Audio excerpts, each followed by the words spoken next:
Good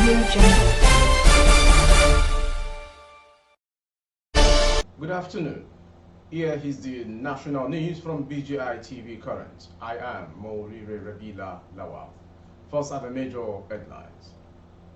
FG offers land in Abuja, Lagos to Indians willing to invest in Nigeria's creative industry. World Malaria Day, Nigerian children to get vaccine in April 2024. Civil servant dismiss pay rise report. Suspected Fulani hoodlums attack market in Enugu state, loot shops, injure traders. And on sport, EPL, Onyeka seeks to compound Chelsea's woes. Now the news in detail. The federal government has offered land in Abuja and Lagos to investors from India willing to invest in the country's creative industry. The Minister of Information and Culture, Alhaji Lai Mohammed, stated this in Abuja when he received the Indian High Commissioner to Nigeria, Mr. Sri Balasubramanian. According to Mohammed, the Nigerian government is ready to offer land in both Abuja and Lagos for the investors to build film cities, which will in turn boost the economy of the country. The minister added that Nigeria is open to collaborations with India in developing its creative industry. According to Mohammed, a boost in the industry will automatically lead to more job opportunities, both directly and indirectly.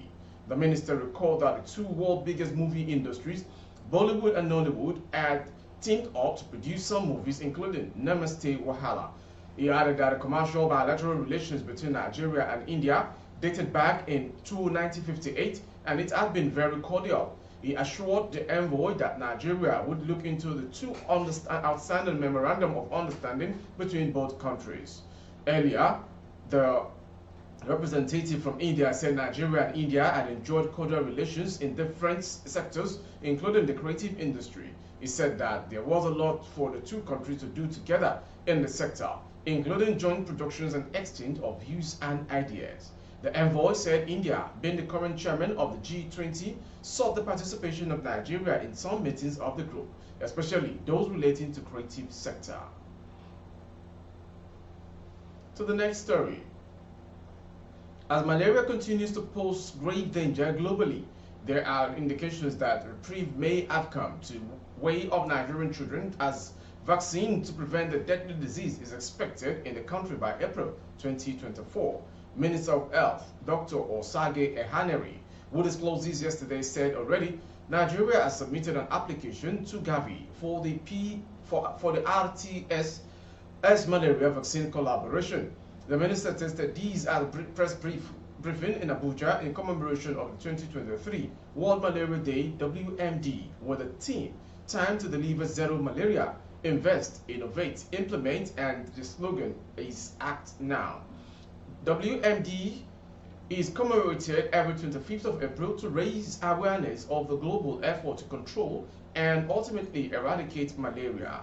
The economic burden of malaria in Nigeria was estimated at $1.6 billion in 2022 and may increase to about $2.8 billion, that's 2 trillion naira in Nigeria in 2030.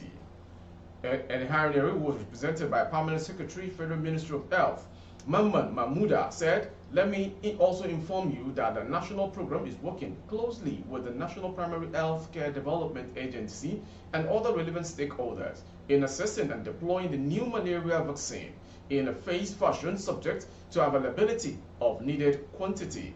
The country has also submitted an application to Gavi for the RTS.S vaccine allocation. This is expected to be in the country by April 2024. The minister, however, called on the populace, particularly those living in malaria endemic regions who, according to him, account for more of the burden and death, to avail themselves for the available tools and strategies to enable the country reach those in need. Going on to the next story. The Association of Senior Civil Servants of Nigeria, ASCSN, yesterday dismissed the media report that the federal government has begun payment of a 40% pay rise to civil servants. President of ASCSN, Dr. Tomi Okon, informed that the federal government did not approve any pay rise for civil servants, contending that people were just causing tension where there was none. He said the purported report about pay rise is all your misinformation. What government has done is to ensure the harmonization of what agency earn in the civil service. That is those on the Consolidated Public Service Salary Schedule. What he said, there is nothing like a 40% pay rise. The issue of pay rise will come up next year, 2024, which will mark the 5th year of the current national minimum wage. You cannot just wake up one day and get a pay rise. A pay rise has to be negotiated. Going on to Enugu State. According to a report by Sahara reporters, some suspected Fulani herders who were pretending to be tricycle riders in Enugu State, southeast Nigeria, have caused a stir in the state. The herders invaded Benue yam sellers in Artisan Market, attacked them with daggers and stolen hundreds of tubers of yams. Artisan Market, dominated by northerners selling golf and sheep, is located at Narrow Triangle by Enugu Okigwe Road, adjacent to the NNPC Limited Mega Filling Station. There have been reports of organized attacks on non-Hausa Fulani trading in the market and nearby on a weekly basis. Late last year, some of the criminals who had taken over the market attacked and burnt a trailer truck and police patrol van. However, information led that the latest attack took place on Sunday morning when Hausa Fulani boys in their numbers invaded the yam section of the market, which people from Benue State dominated and attacked them. A video of one of the victims of the attack, which Sahara reporters obtained on Tuesday, showed a young man lying in hospital bed with machete cut all over his body. The video also shows that one of his fingers is severed. The victim, who was identified as John, was heard narrating on the hospital bed how 6 Hausa Fulani boys invaded their shops, attacked them with daggers, knives, and therefore looted their yams.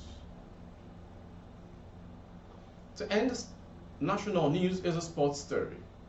Super Eagles midfielder Frank Onyeka will be hoping to play a big part as Brentford seek to compound Chelsea's woes in today's Premier League clash at Stamford Bridge.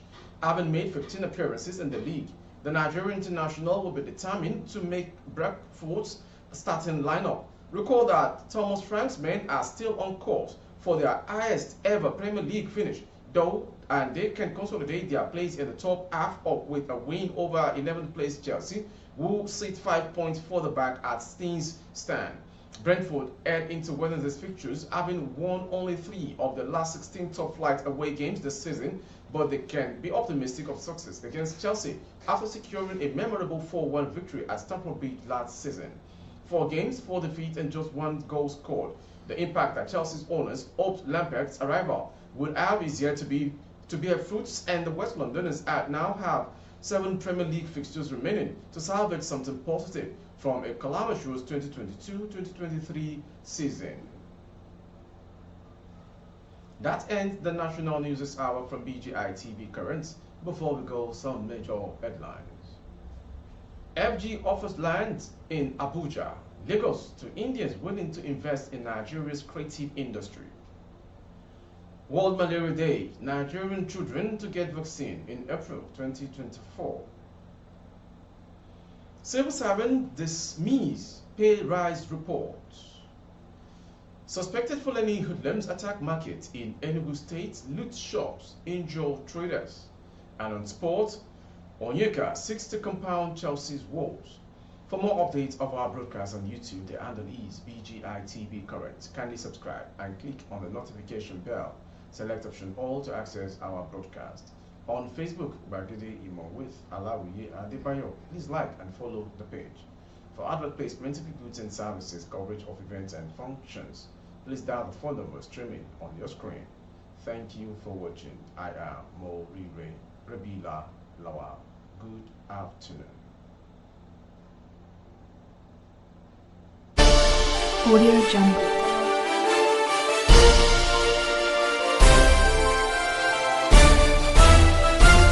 Audio Jungle.